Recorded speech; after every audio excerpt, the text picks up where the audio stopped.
सबको जय मसीह की। प्रभु का धन्यवाद हो आज के सुंदर दिन के लिए, समय के लिए। प्रभु यीशु मसीह ने हम सबको ये मौका दिया कि हम प्रभु के वचनों को सुने जो प्रभु ने कहे हैं अपने पवित्र बाइबल में, और उससे कुछ सीखें। आइए हम आज के वचन को पढ़ेंगे और प्रभु के वचन में से हम सीखेंगे और हम निकालेंगे पवित्र बाइबल में से याकूब उसका 4 अध्याय उसके 10वां वचन, जो इस प्रकार से बताता है, ऊंचा उठने के लिए पंखों की जरूरत केवल पक्षियों को ही पड़ती है। मनुष्य तो जितना विनम्रता से झुकता है, परमेश्वर उसको उतना ही ऊपर उठाता है। तो परमेश्वर का धन्यवाद हो इस वचन के लिए। प्रभु के वचन में लिखा है कि केवल जो है पंखों की आवश्यकता जो है पक्षियों को ऊपर उठने के लिए होती है। और पवित्र वचन में हमें यह पता लग रहा है कि हम जितना झुकेंगे प्रभु के सामने, जितना हम प्रभु के सामने विनम्रता से झुकेंगे, उतना जो है प्रभु यहोवा जो है हमें ऊपर की ओर उठाएंगे और हमें आशीष और बरकतें देंगे। कितना सुंदर वचन है। प्रभु के इस वचन के द्वारा आप सबको आशीष और बरकतें मिले। सबको जय मसीह की। प्रभु यीशु मसीह का धन्यवाद हो आज के दिन के लिए, समय के लिए, कि प्रभु यीशु मसीह ने हमें ये समय दिया कि हम प्रभु के वचनों को सीखे, समझे, जाने और पवित्र बाइबल के उन सुनहरे वचनों को समझें जो प्रभु यहोवा ने जो हैं पवित्र बाइबल में अपने भविष्यवक्ताओं के द्वारा लिखे हैं। और जो है प्रभु यीशु मसीह के कहे हुए वचन भी हैं जो जीवित वचन है। बाइबल में जो भी वचन लिखे हैं जीवित वचन है, और जब हम इसको पढ़ते हैं तो हमें बहुत शांति मिलती है, सुकून मिलता है और ऐसा लगता है जैसे वो वचन हम लोगों के लिए लिखे गए हैं। आइए हम प्रभु के वचन को पढ़ेंगे और हम इसको समझेंगे। प्रभु के वचन में से निकालेंगे भजन संहिता उसका 103 अध्याय उसके 17 वचन, जो इस प्रकार से बताता है, परंतु यहोवा की करुणा उसके डरवैयों पर युग युग और उसका धर्म उनके नाती पोतों पर भी प्रकट होता रहता है। प्रभु का वचन का धन्यवाद हो कि प्रभु के वचन को हमने पढ़ा है और सच में जो है प्रभु के वचन में क्या लिखा है, परंतु यहोवा की करुणा उसके डरवैयों पर युग युग और उसका धर्म उनके नाती पोतों पर प्रकट होता रहता है। तो प्रभु के वचन में कितनी अच्छी बात लिखी है हमारे लिए कि प्रभु के जो डरवैये हैं, प्रभु से जो डरते हैं, प्रभु यहोवा से जो डरते हैं और जो डरते हैं वो कभी पाप नहीं करते, कोई गलत काम नहीं करते, व्यभिचार नहीं करते, चोरी नहीं करते, कोई काम गलत नहीं करते।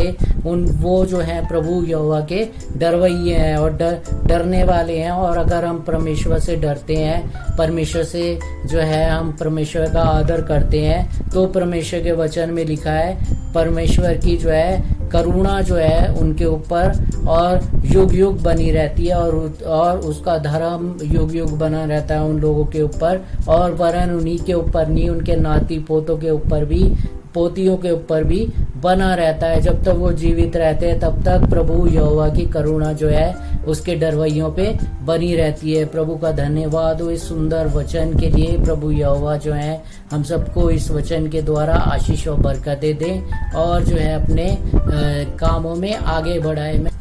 आप सबको जय मसीह की। प्रभु यीशु मसीह का धन्यवाद हो आज के इस दिन के लिए, समय के लिए, कि प्रभु ने हम सबको ये समय दिया कि हम प्रभु के वचन को सुने, समझे, जाने। मैं आप सबका भाई प्रभु यीशु मसीह का दास अमित पोटर आपके सामने पवित्र बाइबल का ये वचन लेके आया हूँ। आप बड़े ध्यान से सुने ताकि प्रभु यीशु मसीह, प्रभु यहोवा आपको इस वचन के द्वारा आशीष और बरकत दे। और इसको हम गोल्डन वर्स भी बोल सकते हैं। और पवित्र वचन में से निकालेंगे बाइबल में से भजन संहिता 119 की 17 वचन, जो इस प्रकार से कहता है, हे प्रभु अपने दास का उपकार कर कि मैं जीवित रहूं और तेरे वचन पर चलता रहूं। तो कितनी अच्छी बात है, एक प्रार्थना है ये कि हे प्रभु अपने दास का उपकार कर। अपने दास का, जो प्रभु के दास हैं, जो चुने हुए लोग हैं प्रभु के, वो उनके लिए प्रार्थना है। और जो है इसमें लिखा है कि हे प्रभु अपने दास का उपकार कर कि मैं जीवित रहूं और तेरे वचन पर चलता रहूं। तो प्रभु के वचन में लिखा है कि अपने दास पर उपकार कर कि मैं जीवित रहूं। जब प्रभु यहोवा जो है हम पे उपकार करेंगे, जब प्रभु यहोवा अपनी सामर्थ हमें देंगे, तभी प्रभु का दास जो है प्रभु के कामों को कर पाएगा। तो ये हर एक दास के लिए प्रार्थना है जो प्रभु यहोवा से कर रहा है। हर एक दास को जो है ये प्रार्थना प्रभु यहोवा से करनी है कि प्रभु यहोवा जो है उसका उपकार करें कि वो जीवित रहें। जब उपकार करेंगे प्रभु यहोवा, तभी जो है प्रभु का दास जीवित रहेगा और प्रभु के वचनों पर चलता रहेगा या प्रभु के वचनों को बताता रहेगा, प्रभु के कामों को करता रहेगा। तो हमें जो है हर एक दास को जो है प्रभु के काम करने के लिए प्रभु की ही सहायता चाहिए। और प्रभु जब हमारी सहायता करेगा, जब प्रभु यहोवा जो है हमारी मदद करेंगे, तभी हम जो है प्रभु के उन कामों को कर पाएंगे, उन आश्चर्य कर्मों को कर पाएंगे जो प्रभु के विभिन्न दास करते हैं। और हम देखते हैं कि प्रभु के दास जो है प्रार्थना करते हैं तो बहुत सारे लोग चंगाई पाते हैं। हमसे भी लोग जो है प्रार्थना कराते हैं तो जो है बहुत सारे लोग जो है चंगाई पाते हैं।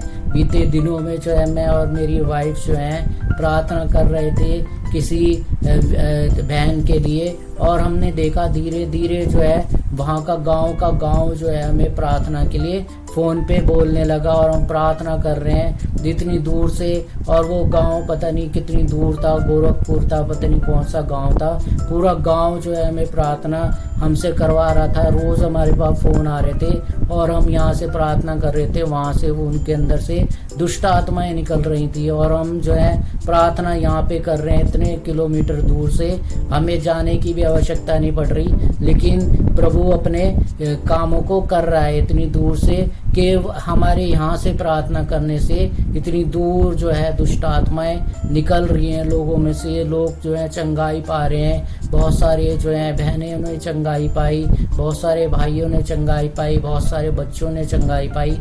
तो हमें हमारे अंदर हमारी खुद की सामर्थ नहीं है, प्रभु यहोवा की सामर्थ हमें काम करती है। हर एक दास दासी में जो है प्रभु की सामर्थ काम करती है, तभी जो है वो बड़े बड़े काम कर पाते हैं, आश्चर्य कर्म कर पाते हैं। और उनकी प्रार्थनाओं के द्वारा बहुत सारे रोगी चंगे हो जाते हैं, दुष्ट आत्माएं निकल जाती हैं और जो है उनकी लोगों की परेशानियां दूर हो जाती हैं। प्रभु यहोवा जो है आप सबको इस वचन के द्वारा आशीष दें, बरकत दें और संभालें। आप सबको जय मसीह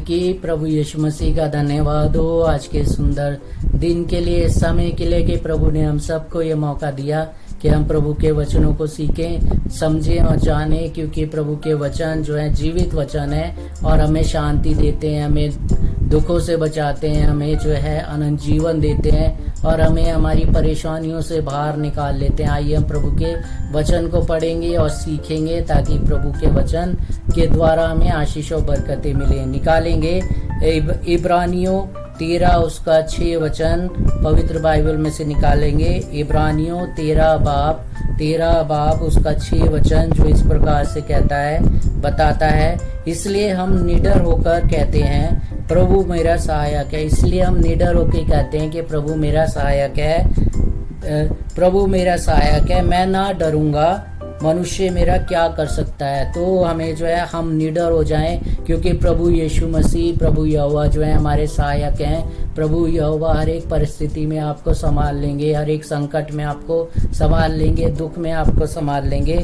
आपको डरना नहीं है, क्योंकि प्रभु यहोवा, प्रभु यीशु मसीह सदैव जो है आपके साथ हैं, हमेशा आपके साथ हैं। मनुष्य मेरा क्या बिगाड़ सकता है। अगर हम किसी से डर रहे हैं कि वो मुझे मार देगा, वो जो मेरा नुकसान कर देगा, वो मुझे जो है ऐसा कर देगा, वैसा कर देगा, कई बार हमारे दिलों में आ जाती हैं ऐसी बातें। लेकिन प्रभु का वचन बता रहा है, जब हम प्रभु यीशु मसीह पे, प्रभु यहोवा पे भरोसा रखेंगे, विश्वास रखेंगे, तो हम ये कह पाएंगे प्रभु के वचन में जो लिखा है इब्रानियों 13:6 में, इसलिए हम निडर होकर कहते हैं प्रभु मेरा सहायक है। प्रभु यहोवा, प्रभु यीशु मसीह मेरा सहायक है। आप भी कह सकते हैं प्रभु यहोवा, प्रभु यीशु मसीह आपका सहायक है, मैं ना डरूंगा, मनुष्य मेरा क्या बिगाड़ सकता है। मनुष्य आपका कुछ नहीं बिगाड़ सकता। जब परमेश्वर जो सर्वशक्तिमान है, प्रभु यीशु मसीह जो सर्वशक्तिमान है, वो आपके साथ है, तो कोई भी आपका कुछ नहीं बिगाड़ सकता। तो आपको डरना नहीं है, परंतु विश्वास करना करना है। प्रभु यहोवा पे, प्रभु यीशु मसीह पे आप सबको इस वचन के द्वारा आशीष और बरकतें मिले। सबको जय मसीह।